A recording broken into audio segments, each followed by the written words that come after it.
Okay, hey, we're going on to 6-2, getting ready to take another bite out of this whole idea of a rate of change. We're now going to begin to talk about slope, and the slope of a line is important to us in algebra, in that with slope we can learn a lot about linear equations. The slope of a line is, the big idea here is a line has a constant slope equal to the rate of change between any two of its points. That's our definition of it. I've got some examples to go through that aren't in the book.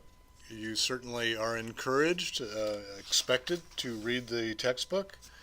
In particular, we want to take a note of the constant slope of a line and the slope equation. The slope through the line is the difference in the y values divided by the difference in the x values. We take 2 points, subtract the y values from each other, subtract the x values with each other. We got to make sure that y2 and x2 are an ordered pair and y1 and x1 are an ordered pair, and with that we can calculate slope. I'm going to switch over to Sketchbook and we'll take a look at what I have in mind.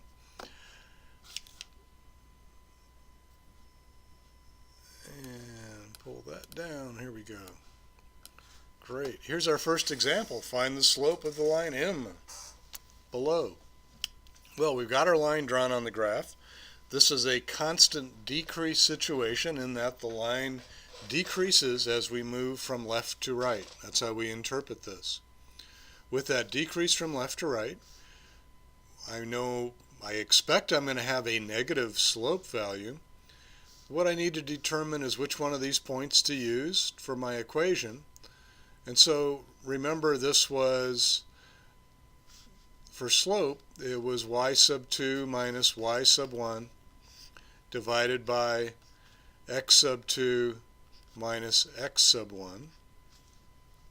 And I have my two ordered pairs. Well, I got to pick one to be the first and the second one.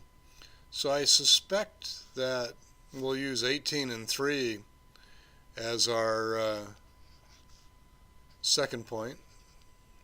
So this will be our x sub 2, y sub 2. And 3 and 12 will be our x sub 1 and y sub 1. Well, let's take a look at how we can plug those in. So y sub 2 is 3 minus y sub 1 is 2. That's going to be divided by x sub 2 is 18 minus x sub 1 is 3. Got this one right. That's 12, not 2. So 3 from 12 is 9. That'll be a negative 9. 3 from 18 will be 15. This can be reduced in that both of those are have 3 as a factor. 3 goes into 9 3 times, so a negative 3. 3 goes into 15 5 times. I'm done. This is the slope of the line, a negative 3/5. And we calculated that from the points. Now, I spent a lot of time with the x sub 2, x sub 1 thing, and it turns out it doesn't really matter which point you pick first and which one you pick second. What is important is that the ordered pairs are together.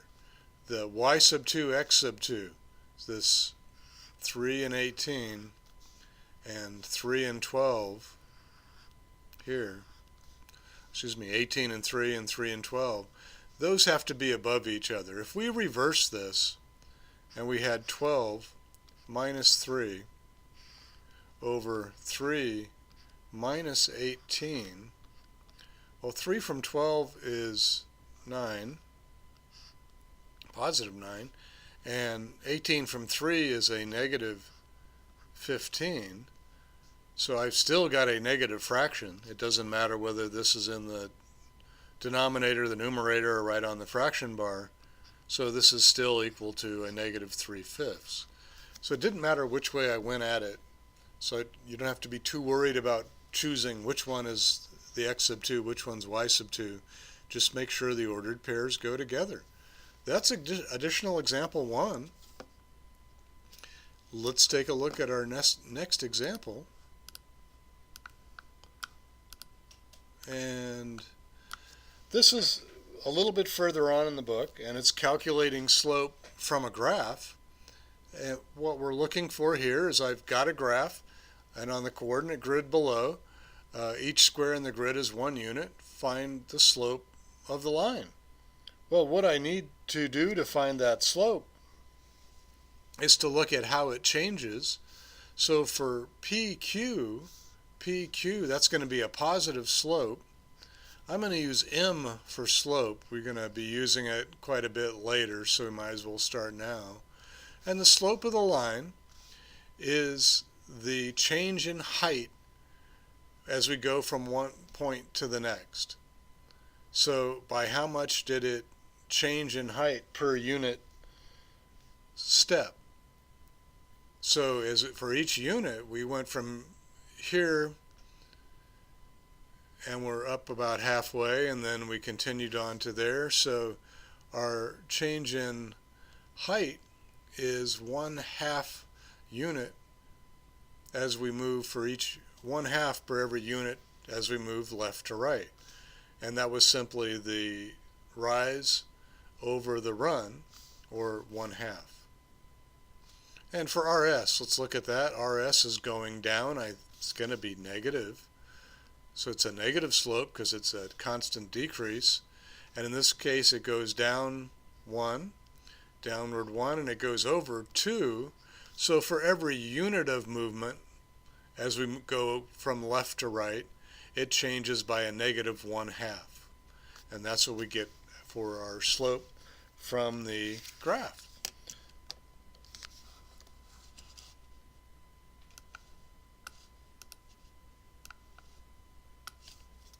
And we're on to guided example 3. This is in the textbook. You can see it, take a look at it there. And it asks you to show that these 3 points all lie on the same line. Well, if they are on the same line, then the slope between them is the same. If the slope between them is different, then they will not be on the same line. So we pick a pair of points. The slope between negative 2 and 5 and 2, 3, and our values here in a negative 2 and 5, that's going to be 3 minus 5 on the change in y. The change in x is what goes with the 3 is the 2, and what goes with the 5 is minus a negative 2. So I got minus a minus, which is going to be plus, so 2 plus 2 is 4. 3 minus 5 is a negative 2. And our result for this calculation is that we get to a negative 1/2. And what about between 2, 3 and negative 10, 9? So again, 9 and negative 10 are paired. And here we would have a 3 and a 2. 3 from 9 is 6. Negative 10 minus 2 is a negative 12. And 6 over 12 is 1/2, so it would be a negative 1/2 for that one as well. How about between the other point? We've got to check all 3. And we're going to fill this one in. I'll go ahead and bring this over here. And we're going to have 5 minus 9 over a negative 2, because that goes with the 5, over a negative 10.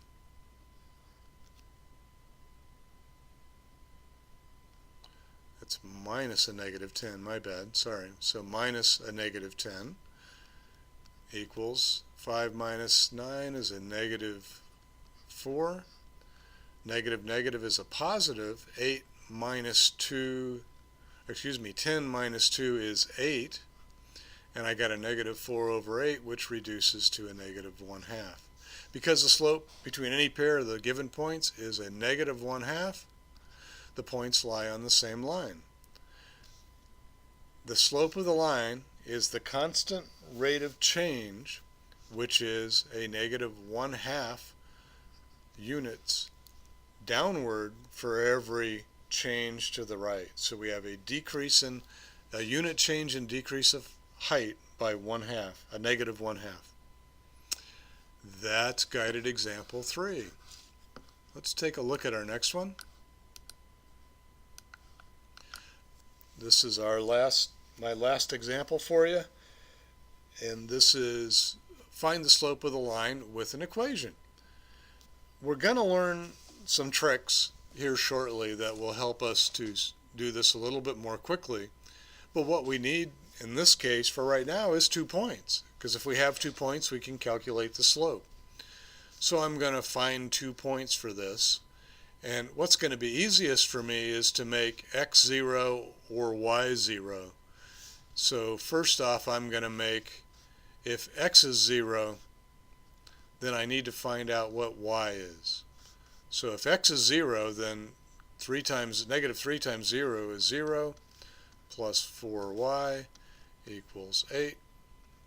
We divide both sides by 4. 4 goes into 8 2 times. So y equals 2. I'm going to go the other way here. And if y is 0, I'm going to get some kind of a fraction here, which is okay. Then I'm going to get a negative 3x plus 0 equals 8. Divide both sides by a negative 3, and I get that x equals a negative 8/3. So now I have 2 points. I can go ahead and do my calculation. Since there's zeros in here, it's going to be a little bit easier. I need to take one of these as my y sub 2. Which one shall it be? 0, 2, or negative 8/3, 0? Okay, so we'll use that one. All right. So negative 8/3. Wait, what am I doing? That's the x value. We need the y value, which is just 0. Okay, great. So 0 minus this one, 2. And so 0 went with a negative 8/3. Negative 8/3. And 2 went with 0, so minus 0. And so that gives me a negative 2 over a negative 8/3. When we divide by a fraction, we invert and multiply. So this is a negative 2 times 3/8. And 2 goes into times a negative 3/8, negative 3/8. And 2 goes into 8 4 times. A negative times a negative is a positive, so I'm going to end up with 3/4 is the slope of my line. So this is the slope of the line using the equation to find it by finding a couple of points and figuring out what that is, what the slope is. It'll be interesting if you can remember this, that the slope was 3/4. When we get on with the next lesson, I'm going to refer back to this and ask you what was the slope and how we might have figured that out in a little bit quicker fashion. So we'll see you at the next lesson. Good luck on the mastery quiz, and I'll see you in class.